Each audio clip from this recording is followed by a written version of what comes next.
అండం ఎక్కడైతే విడుదలైందో ట్యూబ్ లో అటువైపు కణాలు ఉన్నాయనుకోండి, ఈ అండంని ఫలదీకరణం చేస్తుంది అనమాట. చేసినప్పుడు అండం అక్కడే ఆగిపోదు, అది ఇంకా దొర్లుతా ఉంటుంది. కానీ దొర్లేటప్పుడు డెవలప్ కూడా అవుతా ఉంటుంది.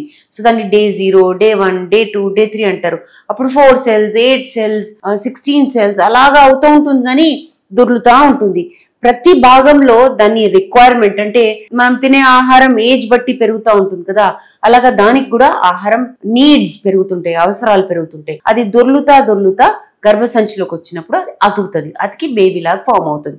సో ఈ స్టేజ్ లో ఎక్కడైతే అది ఫలదీకరణం అవుతుంది, ఎక్కడైతే అది దొర్లుతా ఉంది, డెవలప్ అవుతా ఉంది, వచ్చి అతుకుతుందో ఈ స్టేజ్ ని ఎంబ్రియో డెవలప్మెంట్ స్టేజ్ అంటారు, పిండం గర్భసంచిలోకి వచ్చి అతికేదాకా. సో దీన్ని బట్టి ఏంటి, ట్యూబ్స్ ఓపెన్ ఉండడం చాలా ఇంపార్టెంట్, ట్యూబ్ బాగుండడం చాలా ఇంపార్టెంట్. అందులో ఆ చిన్న చిన్న హెయిర్ లైక్ జుట్టు లాంటివి అన్నాను చూడండి, ప్రొజెక్షన్స్, అవి చాలా ఇంపార్టెంట్. లోపల వాతావరణం ఇంపార్టెంట్. ఎక్కడైనా బ్లాకేజ్ ఉంటే కష్టం, ఎక్కడైనా నీరు లాగా ఒక సంచిలాగా అయిపోయింది, హైడ్రోసాల్పింగ్స్ ఉందనుకోండి అది కష్టము. టీబీఐ అక్కడ వాతావరణం బాగాలేదనుకోండి, బ్లాకేజ్ ఉండడము, ప్రీవియస్ సర్జరీ వల్ల ఏదైనా ప్రాబ్లం అయిందనుకోండి, ఈ ఇంపార్టెంట్ ఈవెంట్ అంటే అండం విడుదల అవ్వడము, ఫలదీకరణం అవ్వడము, ఎంబ్రియో ఫామ్ అవ్వడము, ఇవన్నీ ఆగిపోతాయి. అందుకనే ప్రెగ్నెన్సీ రాకుండా ఉంటుంది.